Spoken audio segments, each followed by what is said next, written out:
Okay, so I decided to be a coach that was in 2017. I decided to do my coaching course, my first coaching course, the license C at that time, because honestly, I felt that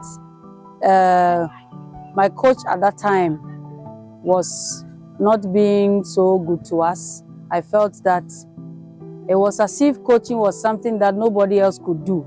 So it was a challenge to me, and that is why I just took up the coaching course. Coaching has not been easy, especially in Ghana, being a female coach.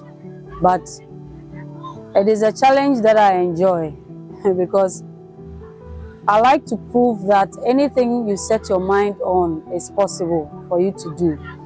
And I've always been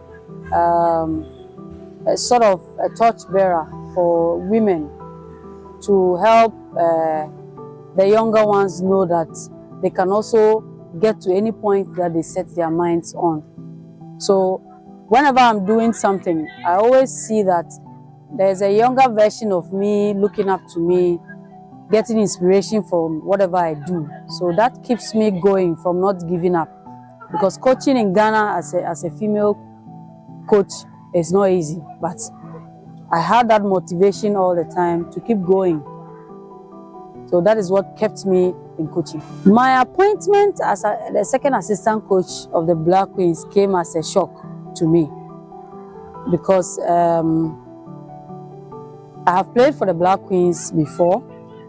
I've always dreamt of being in the Black Queens as a technical person. I've been there as a welfare officer.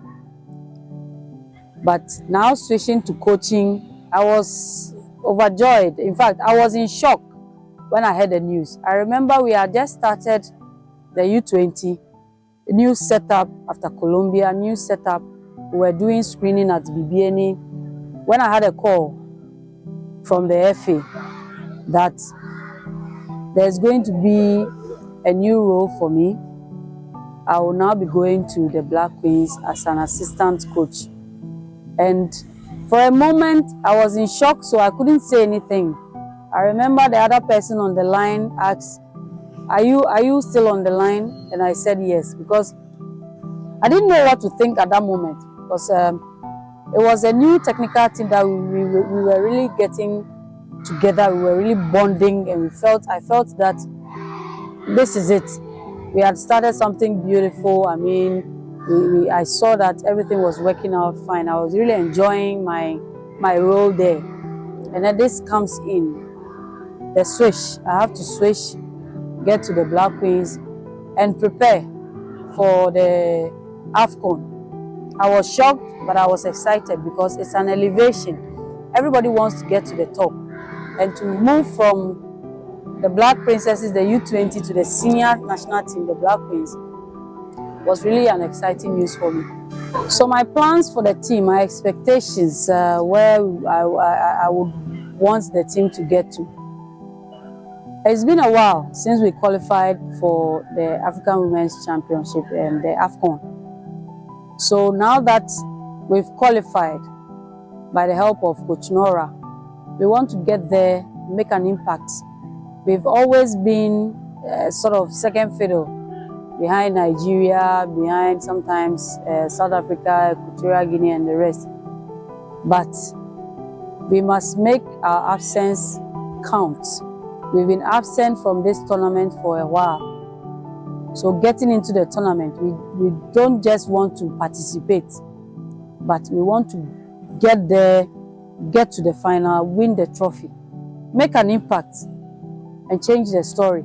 Okay, so being an ex-player for Immigration Ladies, the difference that I see from my time and this time actually cuts across not just Immigration Ladies. Football at our time was different. It was passionate, full of passion. I mean, we could see the hunger as we play. But now, with this current generation and the introduction of this social media, it's really disturbing the way of things. But I believe that it's always about your coaching style and how you relate with the girls. So in my own way, I try to get them to switch their focus from all these social media distractions to the football game, so that will project their career, enhance, and then push them to achieve more, because it's really disturbing this current generation.